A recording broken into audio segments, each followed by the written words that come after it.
I step into the grand ballroom of the Evergreen Resort and immediately wish I hadn't come.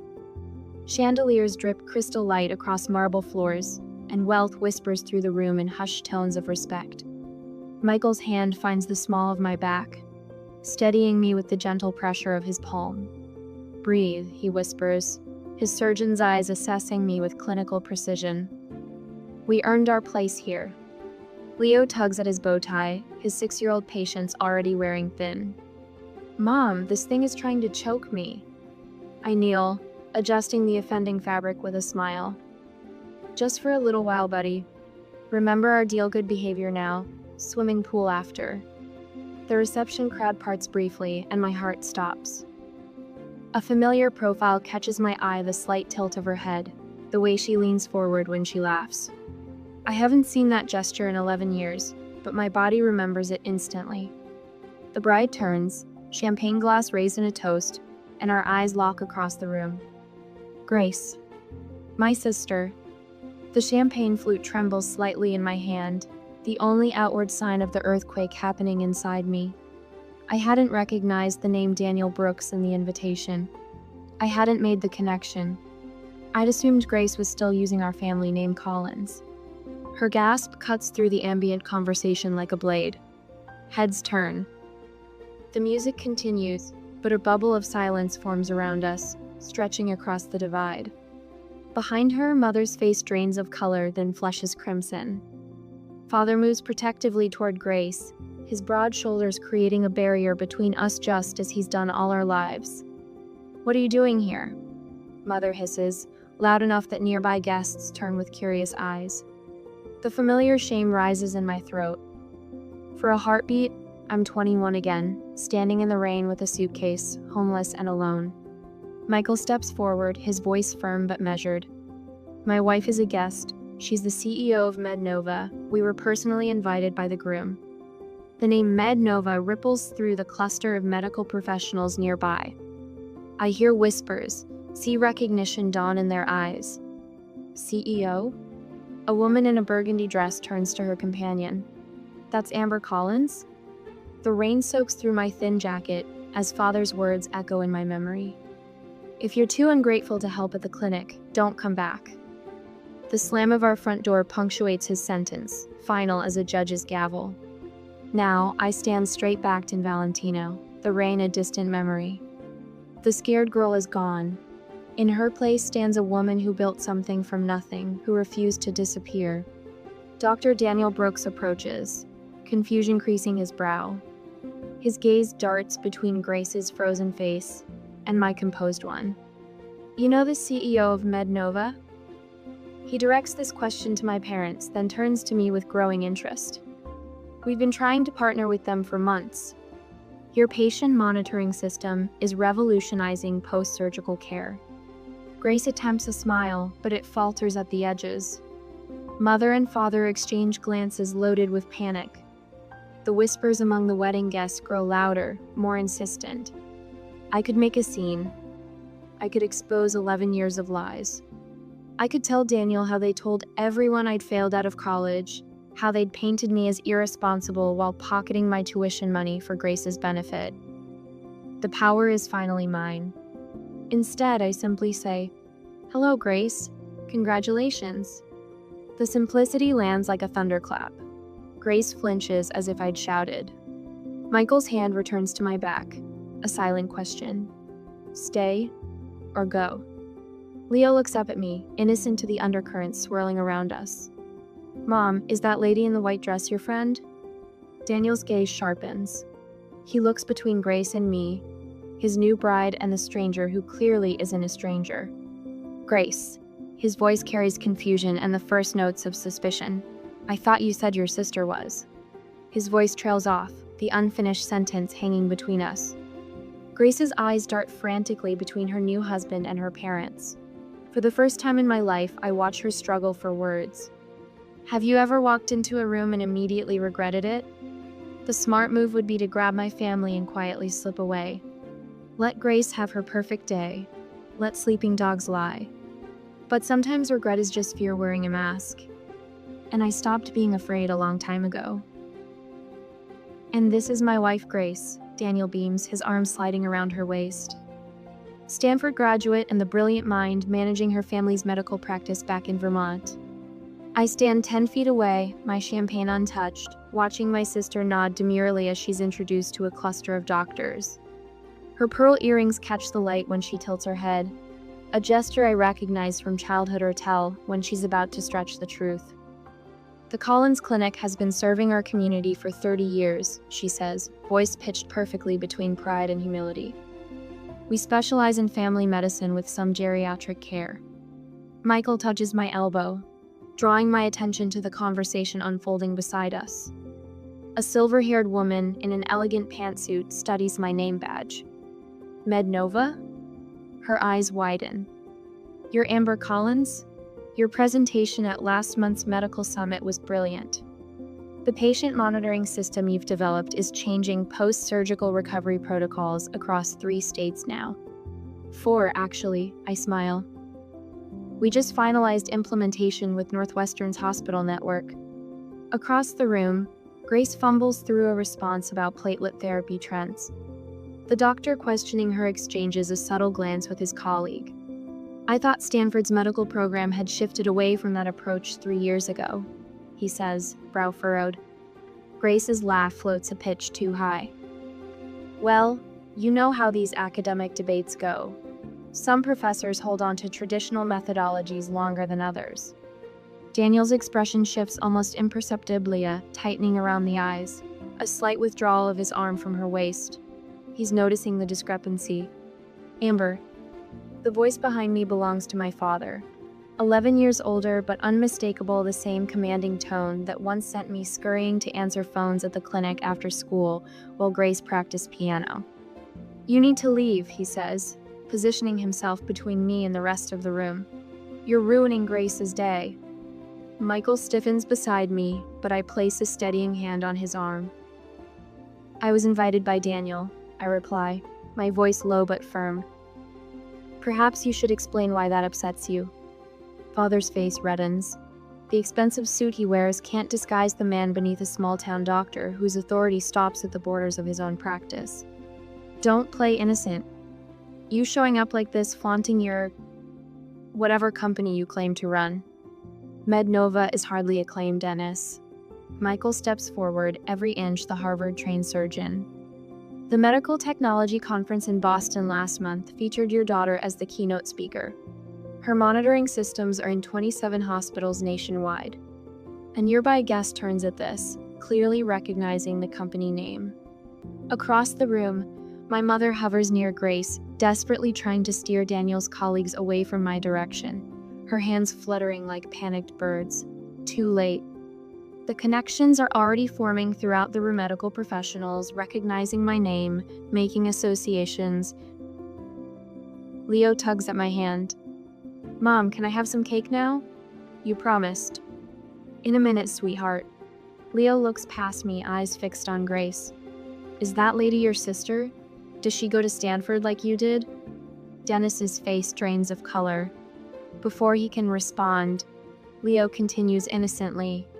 You showed me your old college pictures. The red buildings were pretty. Grace has drifted closer. Daniel beside her. Her face freezes at Leo's words. Stanford? Daniel says, looking between us. You went to Stanford too, Amber? Class of 2014, I answer simply. Daniel's colleague, distinguished cardiologist based on his conversation, turns to Daniel. You didn't mention your wife's sister was Amber Collins. Her work on predictive algorithms for post-surgical complications is revolutionary. Northwestern Medical has reduced readmission rates by 22% using her systems. The weight of 11 years of lies settles visibly on Grace's shoulders. She reaches for Daniel's arm, but he steps slightly away, his attention now fully on the professional conversation happening around me. Rain drums against my dorm window as I stare at the bank statement, the numbers not computing. My college fund depleted, transferred to an account I don't recognize. The same day, a package arrives from Grace of photos of her spring break in Cancun, the trip I couldn't understand how our family could afford. I shake off the memory, focusing on the present. Daniel has pulled Grace aside. their heated whispers visible from across the ballroom. His face reflects growing confusion, then disbelief, then something harder as she clutches at his sleeve. "You told me you graduated from Stanford," he says, voice rising just enough to carry. "I went there. I've never heard your name mentioned by any of the faculty." Grace's response comes frantically. "It was mostly remote learning, a special program they had for. Stanford Medicine doesn't offer remote degrees." Daniel's voice has gone cold. Never has. Color drains from Grace's face as she realizes her carefully constructed life is beginning to collapse. Her eyes dart around the room, landing on mine with desperation. Daniel steps back from her, straightens his tie, and turns. With deliberate steps, he walks across the ballroom away from Grace, directly toward me.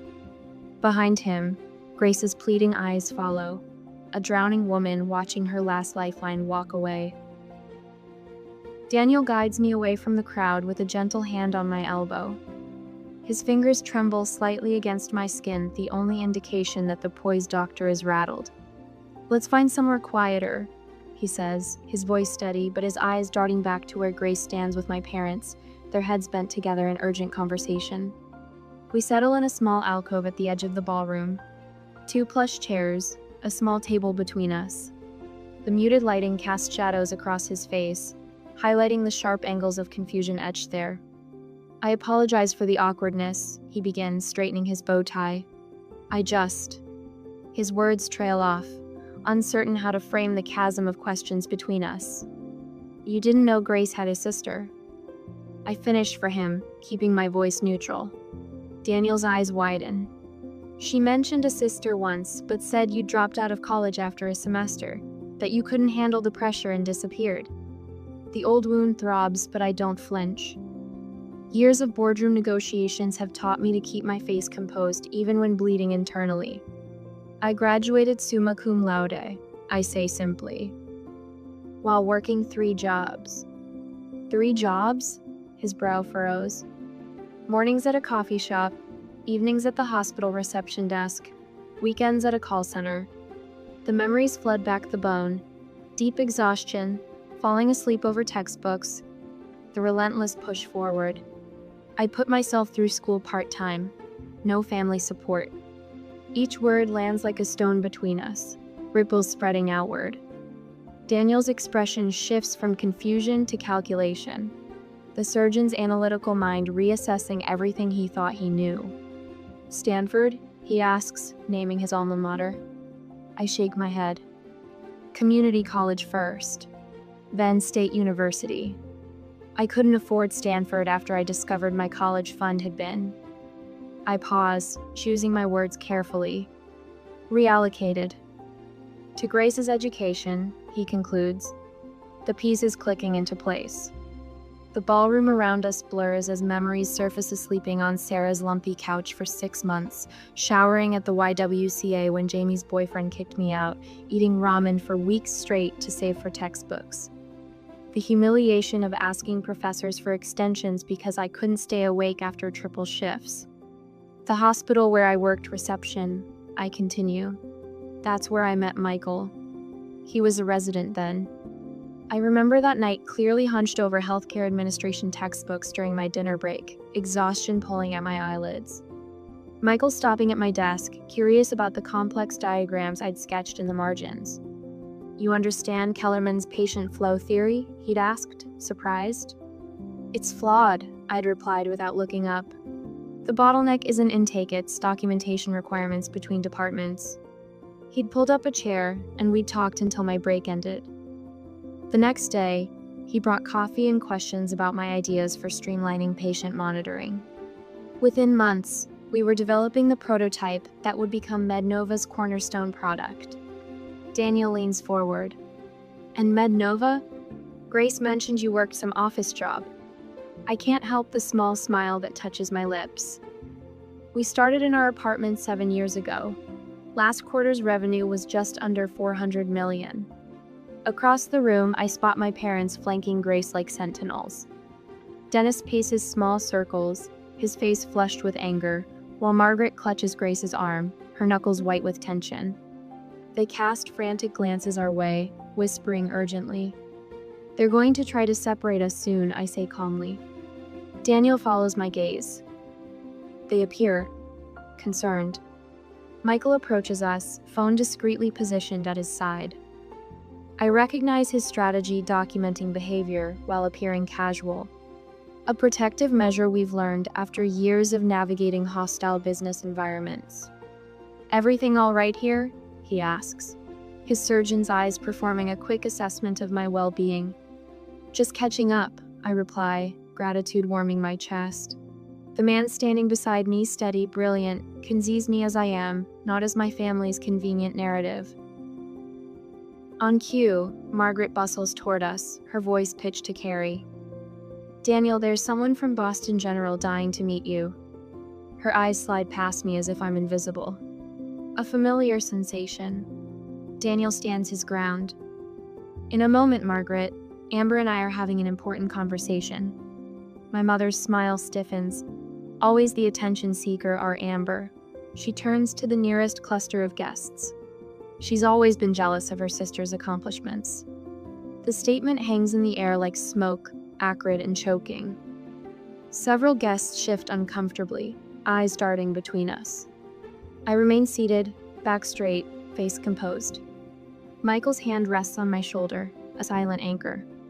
When the bathroom door swings closed behind me 20 minutes later, I'm not surprised to find Grace already inside, reapplying mascara with trembling hands. Our eyes meet in the mirror. Why are you doing this to me? She demands, voice breaking on the final word.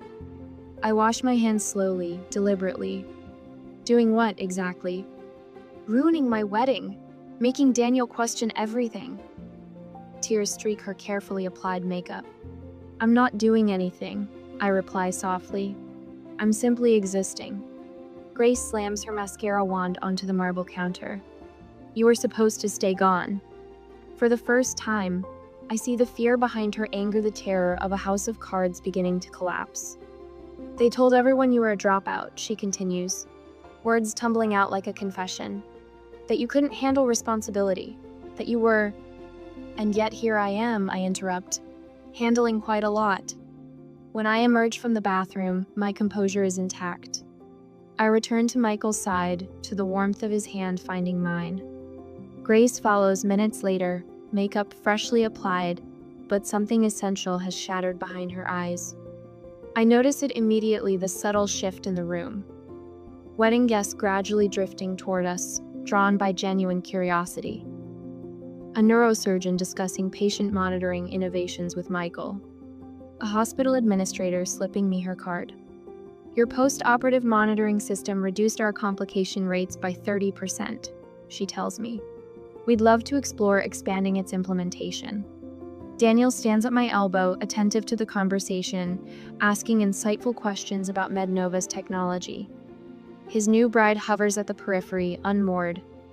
Father approaches, shoulders squared for battle. Daniel, he interrupts loudly, this is Grace's wedding.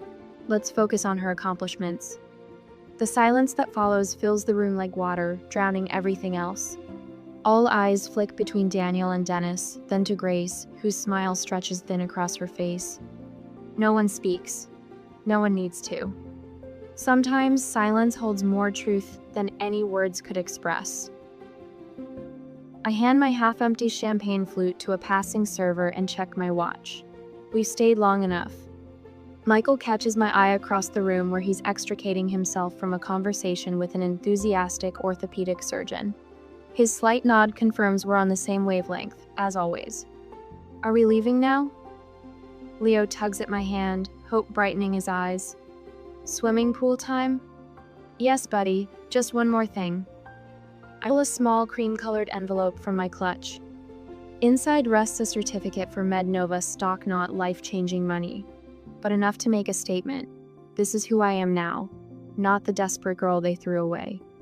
Michael joins us, his hand finding the small of my back. Ready? Almost. I scan the room for Daniel. The poor man deserves some courtesy on his wedding day, even if his in-laws don't.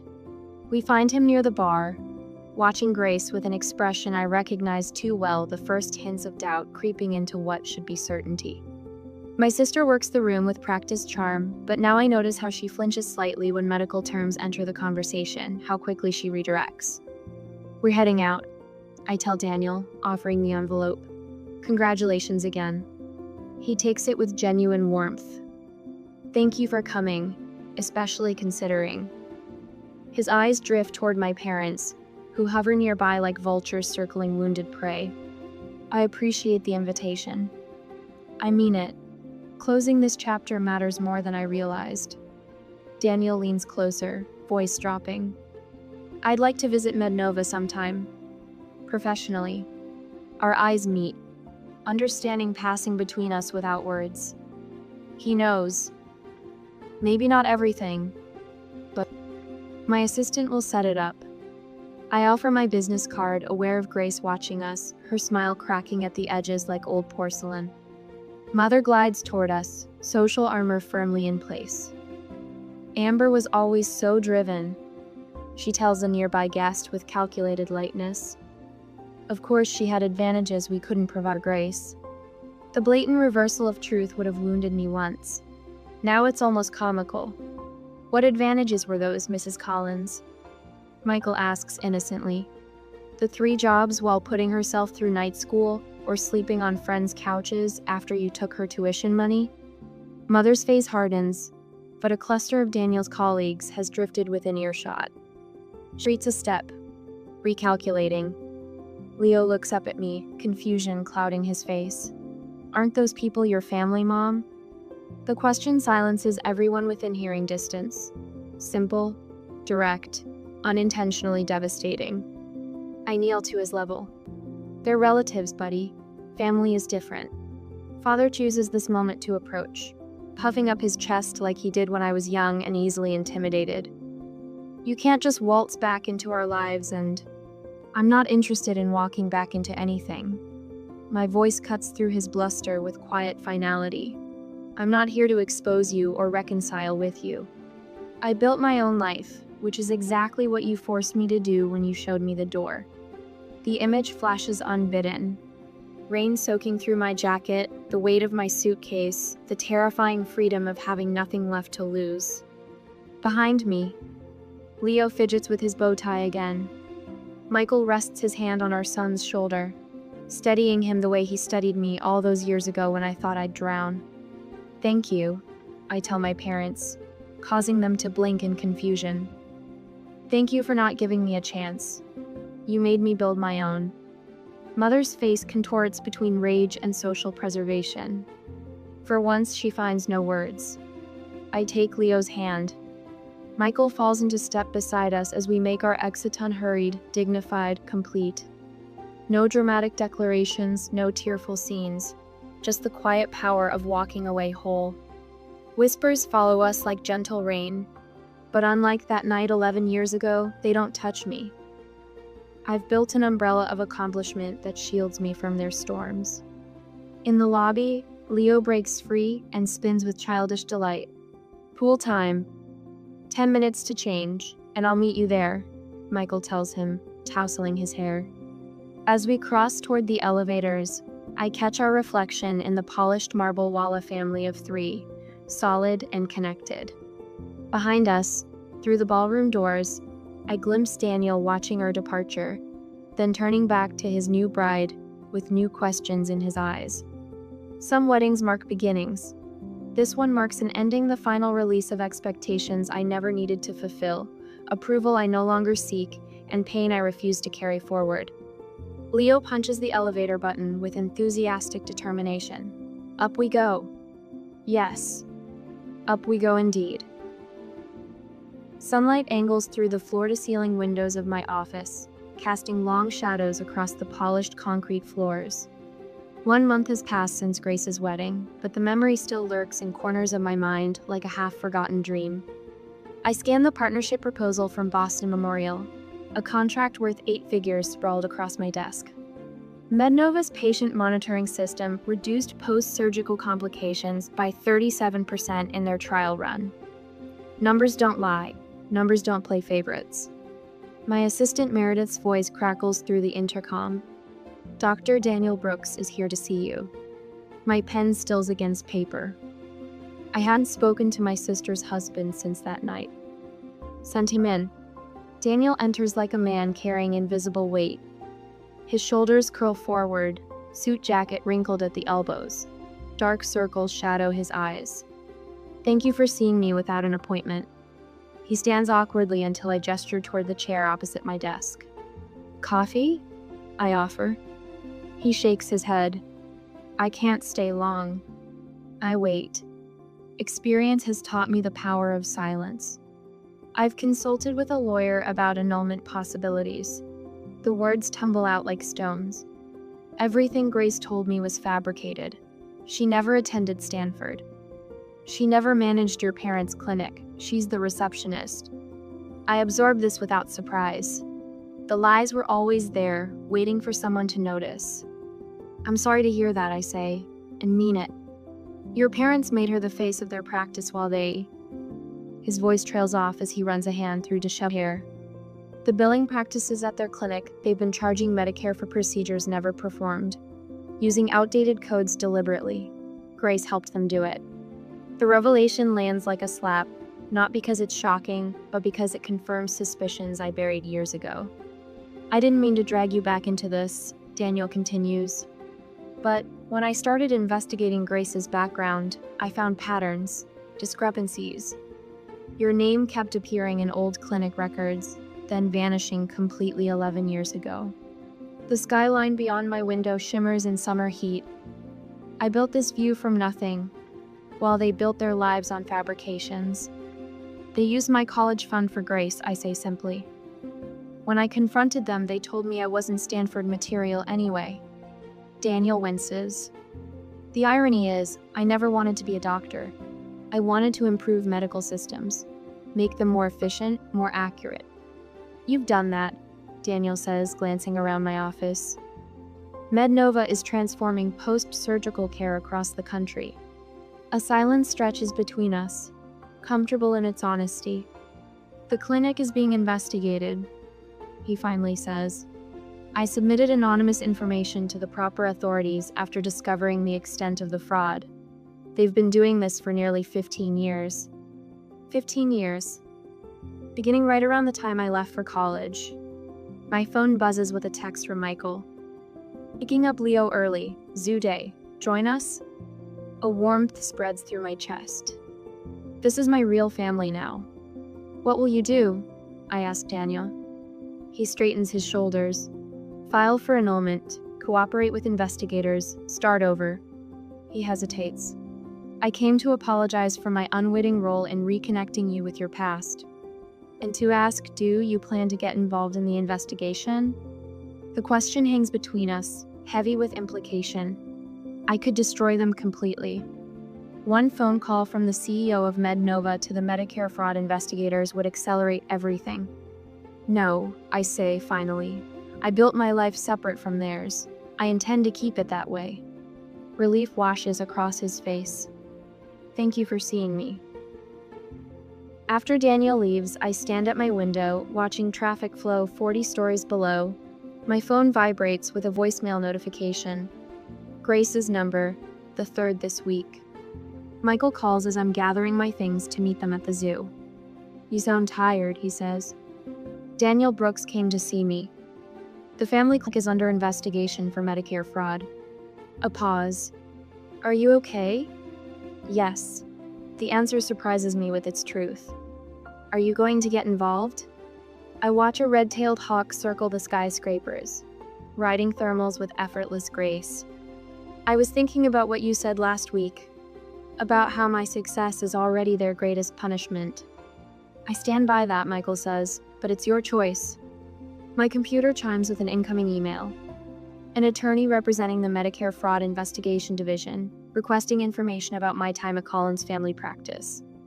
Attached are documents requiring my testimony. They want me to testify, I tell Michael. What will you do? I consider the question. Part of me wants to delete the email, refuse the request. Let whatever happens to them happen without my fingerprints anywhere near it. Another part remembers patients who trusted them. Elderly men and women whose Medicare benefits were stolen. I'll forward them copies of the clinic's original records from when I worked there, I decide. Nothing more, nothing less, just the facts. I'm proud of you, Michael says. My phone buzzes again. Another voicemail from Grace. Her third today. The first one begged for money. The second threatened to tell Leo the truth about his mother. I don't need to hear the third. I press delete without listening, the small action surprisingly final. Leo wants to see the new tiger cubs, Michael says, his voice a welcome anchor to my real life. Tell him I'm on my way. I gather my bag, pausing at the door to look back at my office.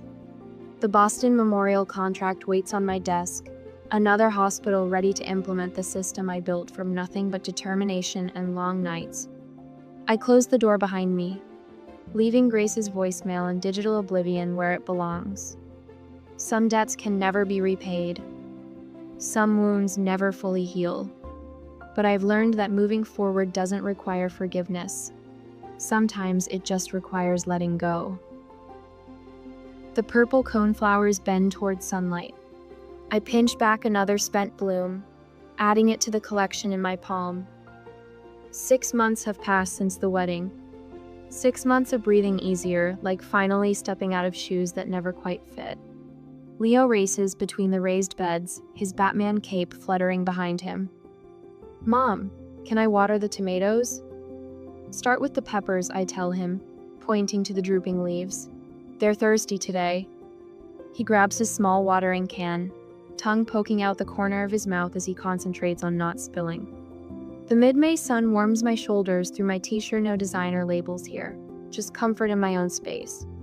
Michael appears at the patio door, 3 glasses of lemonade balanced on a tray. Reinforcements, he calls, descending the steps into our modest garden. His surgeon's hands, the same ones that perform delicate heart valve replacements now, pass lemonade to our son with exaggerated ceremony. Thank you, good sir. Leo responds with a wobbly bow that nearly spills his drink. Michael's eyes meet mine over Leo's head. The unspoken conversation passes between us. This is what matters. This garden, this boy, this life we built from nothing but determination and truth. The Davis Hospital Board approved the patient monitoring system. Michael says casually, though we both know what this means. The 5th major hospital chain to adopt MedNova's technology this year alone. Thousands more patients who will recover safely because of what we created. That's number 5, Leo announces proudly, counting on his fingers. Mom's helping all the sick people get better faster. I ruffle his hair, amazed at how he absorbs everything. That's the idea, buddy. The doorbell chimes from inside. Michael raises an eyebrow. Expecting something? FedEx, probably. Those component samples from Switzerland. But when Michael returns, his expression has shifted. He holds a certified letter, the return address visible even from where I stand. Grace Collins, Brooks. My stomach tightens, the familiar knot I thought I'd finally untangled. I'll be in my office. The envelope sits on my desk for 17 minutes, while I finish reviewing quarterly projections. Michael leans against the doorframe, silent support.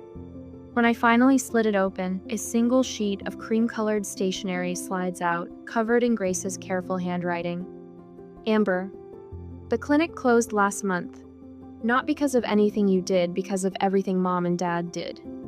The investigation found billing irregularities going back 15 years. Daniel left me. He said he couldn't build a life with someone he couldn't trust. He was right. I'm not writing to ask for money. I know better now. I'm writing because I need to tell you that you were never the problem. I was raised to believe your intelligence threatened mine. Your independence undermined my security.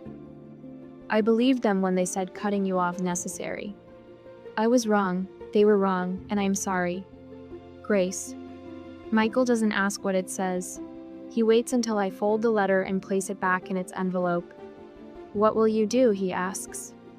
Nothing dramatic, I answer, turning to my computer. I open a document, type for several minutes, then print a single page. I slide it into a MedNova envelope with the letter I've written. 2 weeks later, I stand at the edge of the American Medical Technology Conference in Chicago, watching my team demonstrate our latest innovations to a crowd of healthcare professionals. The red Mednova booth draws attention, our reputation preceding us now. A flash of movement catches my eye, someone in pale blue scrubs near the education pavilion. Grace, her hair pulled back in a simple ponytail, listens intently to a speaker discussing entry-level medical coding certification. Our eyes meet across the crowded exhibition hall. No gasps this time, no drama, just quiet recognition.